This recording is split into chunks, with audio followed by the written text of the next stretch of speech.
You know what's been on my mind lately? I think a lot of us spend our entire week waiting for Friday, only to waste it when it finally gets here.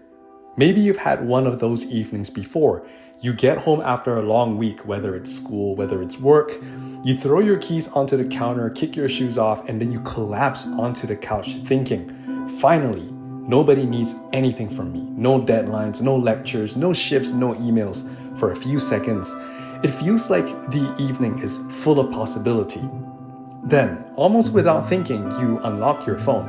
You tell yourself you're just checking one thing, but one doom scrolling video becomes 10, one notification becomes another, and before you know it, the sun has set.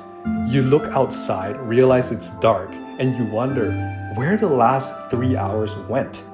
The strange part is, I don't think we even enjoy it anymore. At least, I don't.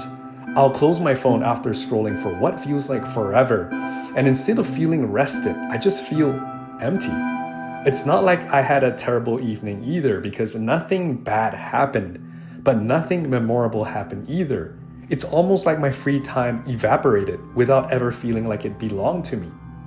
And I've started wondering if that's why so many of us feel exhausted in a way that sleep doesn't seem to fix. Maybe we're not just tired because we're busy. Maybe we're tired because we've forgotten what we're actually supposed to do when life finally slows down. I used to think the problem was adulthood. That's the easy answer, isn't it? Bills, responsibilities, work, school, relationships, trying to figure out your future. It feels like we're constantly running toward the next milestone. You graduate, you find a job, you get promoted, you try to save as much money as you can. You move out, maybe you buy a house, maybe you find someone. You build your career. Every time we reach one finish line, it feels like another one quietly appears in the distance. I don't think there's anything wrong with having goals. Personally, I have a lot of goals that I'd like to reach. You're probably watching this because you care about growing as a person. But lately, I've been wondering if we've accidentally built lives where every moment has to earn its place. When we were kids, we never thought like that. We didn't wake up wondering how to optimize our Saturday. We didn't ask whether building a pillow fort or a tree house was helping our future, or whether playing tag would improve our resume. We just played. We could spend an entire afternoon pretending the living room floor was lava or turning a cardboard box into a spaceship, and somehow that was enough. Looking back, it's funny because nothing around us was actually special. The backyard was still just a backyard. The grocery store was also still just a grocery store. The cardboard box was only just cardboard. The only thing that changed was us. We knew how to bring life into ordinary moments. Somewhere along the way, I think we lost that. Not overnight. Maybe some of you have had family or friends sit you down and talk to you saying, you're too old to be doing this. You're too old to behave like this. You're too old to have fun now. We slowly stopped asking ourselves, how can I enjoy this? And we started asking, what's the point? It's such a small shift in wording, but I think it changes everything. Because once everything needs a purpose, it's so hard to do anything just because it makes you smile. I catch myself doing this all the time. I'll go for a walk, and instead of noticing the weather, the nature, the environment, or just letting my mind wander and be free, I'm wondering, have I hit the steps? I'll read a book, and instead of getting engrossed in the story, I'll think about what lessons should I be taking away from it.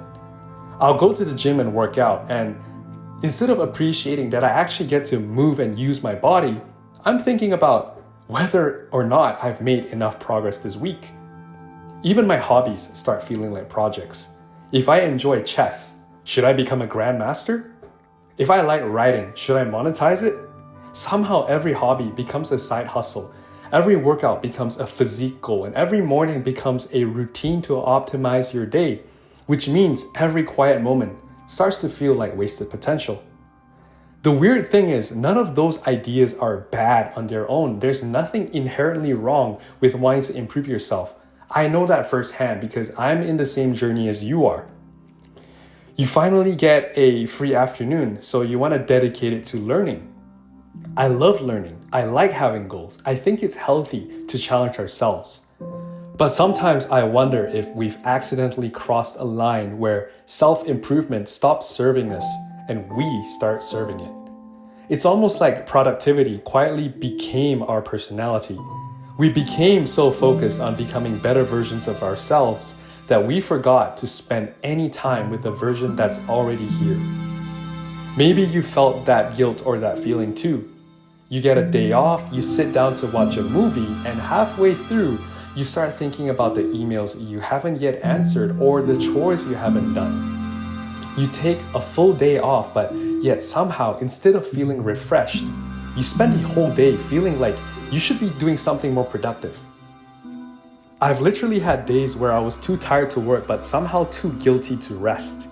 It's such a strange place to live, isn't it?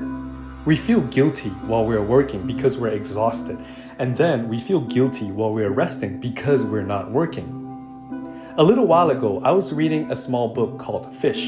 And if you've watched my last video, you'll remember I talked about the first principle, choosing your attitude. I expected the second pillar to be another lesson about work or leadership. Instead, it was called play. And honestly, my first thought was, play? Really? How old are you? It sounded almost childish. But the more that I sat with this word, the more uncomfortable it became. Not because I disagreed with it, but because I honestly couldn't remember the last time I had actually done it. The book talks about the story of Pike Place Fish Market in Seattle. If you've ever read the book or seen videos from there, you probably know what I'm talking about. It's workers throwing giant fish through the air, customers laughing, people stopping just to watch. What struck me wasn't the fish throwing itself, it was the realization that nothing about their job had actually changed. The fish still smelled like fish, the shifts were still long. The customers still needed to be served, the work was still repetitive, but they changed the way they experienced the work. I couldn't stop thinking about that because if I'm being honest, most of my life isn't made up of extraordinary moments. Yours probably isn't either. It's made up of Tuesday afternoons, grocery runs, commutes to work, laundry, chores, emails, classes, waiting in line. We spend so much time wishing those moments away because we're waiting for the weekend, waiting for vacation, waiting until life finally becomes interesting. But what if we've been waiting for the wrong thing?